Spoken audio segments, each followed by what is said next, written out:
Hey everybody, Jillian here for Illustrated Faith's Print and Pray Shop with a brand new Bible journaling process video. Today I am going to be working in Ephesians 2 with Brave Little Taylor's new set, Homecoming. I've cut several pieces that I think I want to use today, but I'm going to give you a peek at the rest of her printable set. It's 4 pages total. One page includes these cards, which are just great journaling cards to clip into your Bible or journal or wherever you want to include them. And I just love this fun football theme. So I plan to use that in a few other places. But for those of you who may not be so into football, I want to show you another way you could use this set. So I'm going to start by finishing cutting out the things that I pulled for this page. And I'm going to go ahead and start on my background. So I've got everything nice and cut out there to the left. I won't use everything there, but most of it. I'm going to go ahead and put my Bible mat down because I want to use this stencil from Holtz. And so I really liked the stars that Taylor included in her set. And I'm going to use these two Distress Oxide inks in Fossilized Amber first and then in Faded Jeans to go ahead and use the star stencil. So I'm just testing the Fossilized Amber color here to make sure that it's close enough for my liking to the yellow that is in her set. And it is, so I'm just going to go ahead and get started. I'm tapping my ink blending tool that I'm using here in my right hand onto the ink pad, and then in a circular motion going over the stencil on top of my Bible page. So I know I want to do it in 3 places, and I'm going to use it twice with this yellow color. So in between applications, I'm going to go ahead of different colors. I'm going to go ahead and wipe it off with a baby wipe so I don't transfer any yellow to this blue color and end up with some like weird green. I also want to make sure that it's dry before I try to apply more Distress ink. So same thing, I am going to tap the ink blending tool onto the ink pad and then hold the stencil down super tight so that it doesn't slip away from me and I end up with some really wonky stars. It's just a fun little extra to have going on in the background of my page. Now I want the title of this page to be Celebrate Grace, so I'm using these Puffy Wonky Alphas from Blvd, and I have them lined on top of a Bible mat there just so I can have them all in one spot, not have to commit to sticking them down, and be able to easily move them around and to see where I want them.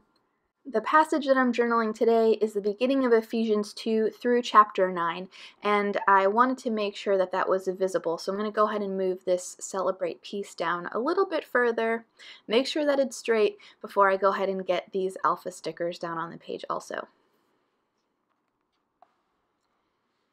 I really like this rah-rah pennant. The pennants are so fun in this set, and so this page is more of like a cheerleader theme or a celebration theme, more so than the football. So I'll go ahead and read the verses that I'm journaling. It's Ephesians 2, 4, and 5. That's where Taylor directs us with some additional verses on the first page of her printables. It says, "But because of his great love for us, God, who is rich in mercy, made us alive with Christ, even when we were dead in transgressions. It is by grace you have been saved."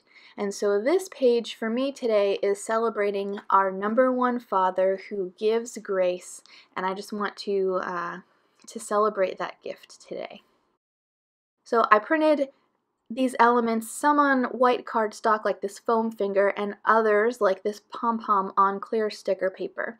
And I really like layering the sticker paper elements behind those printed on cardstock. So a couple of these stars like this yellow one I'm putting down and the red one up at the top, those are on sticker paper, and then the blue one is on cardstock. And so I like just the variation it gives in the page. I have all 3 stars hanging off the edge of the page. I like that look personally. It's just a personal thing. You can certainly keep them on there. I feel like it keeps it from looking too jam-packed with stuff. So I'm able to flip the page over and then just easily trim off the excess. Now I'm journaling this whole paragraph here, so I'm going to go in with my journaling pen and draw some little squiggly lines around it just to be sure to draw my intention there. And then going to get to my journaling. And so I'm simply writing, you are the number one Father. Your grace has freed my heart to extend grace to others. I am quick to accept it, but help me be just as quick to give it away. Verse 3 of chapter 2 says, all of us also lived among them at once, gratifying the cravings of our flesh and following its desires and thoughts. Like the rest, we were by nature deserving of wrath. God's wrath, of course. And so when I get a little too big for my britches, this is the perfect passage to bring me back down to reality and remind me what I've been saved from. It is quite sobering. And I love that this giant foam finger, number one Father, points us to verses 8 and 9 of chapter 2, where it says, for it is by grace you have been saved through faith, and this is not from yourselves, it is the gift of God, not by works, so that no one can boast. I'm looking here to see if there's anything else I may want to use for the page. I topped it off with the Studio Calico Mega Date stamp at the bottom there, just to remember when I created this entry. Now I'm looking at the page and realizing I want to bring a little more blue down to this cluster with the pom-pom and the foam finger. So I have some Puffy cross stickers here, and I'm going to look through the different colors that I have. Like I said, I knew I wanted it to be blue, but the blues weren't quite what I was going for. On camera it looks fine, it looks like a great match, but in person I wanted something a little less green than these crosses here. So I'm going to look to the Puffy wonky stickers, and let's all just pretend that this plus sign, this punctuation that's included with the alphabet set, is a cross, okay? That's going to do it for me. Here is a finished look at my page along with a couple of close-ups. Thank you guys so much for watching. If you're interested in picking up Taylor's set, I've got it linked in the video description below. I hope you have a wonderful, grace-filled rest of your day. See you soon.